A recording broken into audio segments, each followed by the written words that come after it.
Good afternoon. Good afternoon, everybody. Welcome to Paul's Monday Market Update, number 230 in for Monday, 6th of July, 2026. I hope you're all well. I hope you've had a good weekend.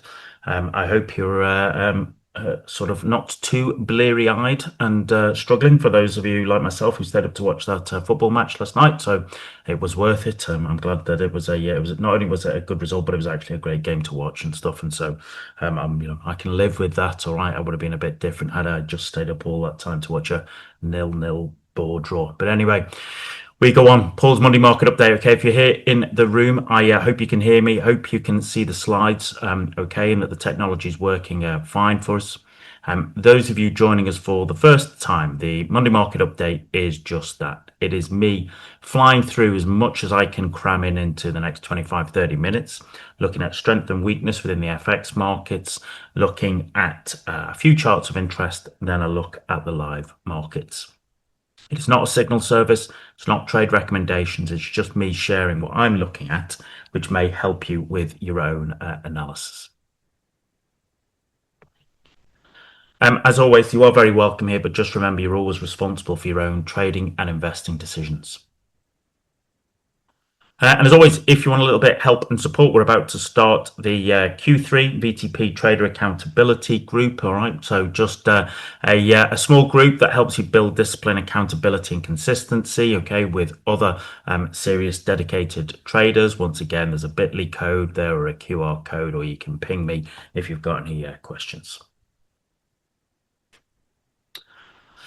Finally, this week is, before we switch across to live markets, this is a Caterpillar cat, right? Okay. Listen, if you don't know what Caterpillar are, heavy machinery, construction, mining equipment, energy equipment, all right? You're basically pulling anything out of the ground, all right, digging into the ground, Caterpillar are going to be involved in one way or t'other, all right? And you can see, once again, weekly chart, this has been a fantastic trend, all right? Ever since that kind of the old Trump tariff tantrums there, okay, back what was that, April 2005, which also gave you a bit of a nice Munger setup, okay, by just straight off the bounce off the 200 period moving average. Well, you can see, all right, that has just been one-way traffic, hasn't it? It's been a fantastic trend, okay, just real classic. That's what you're looking to ride. And as I tell people who are new to their trading and investing journey, markets, instruments, they never trend as often as you would like. And so when there is a good trend in place, you don't fight it. You find a way to ride it, okay? You find a way, think of yourself as a surfer. You're always looking to try and surf the best and the biggest waves. The reason I'm interested in is that I'm just looking at the price action here for the last couple of weeks. Okay, we got up to $1,000, all right, from where we were here around $250, all right, okay, and for just over a year to be have quadrupled is just a fantastic run, okay. And if you've had a piece of it in your portfolio, well done, all right. It's really worked well for us. But last week, okay, what we printed, to me, that is at 1,000, okay, that's a bearish pin bar. That is a bearish engulfing candle. That is a bearish key reversal candle. We pushed to new highs, but we closed beneath the low of the previous candle. Okay, so I'm curious. All right, is this just people taking a bit of profit, having seen such great runs, thinking, do you know what, I'm going to take my profit. I'm going to invest it in a fantastic holiday watching England for the remainder of the World Cup. All right, use those profits for that and have a jolly old summer.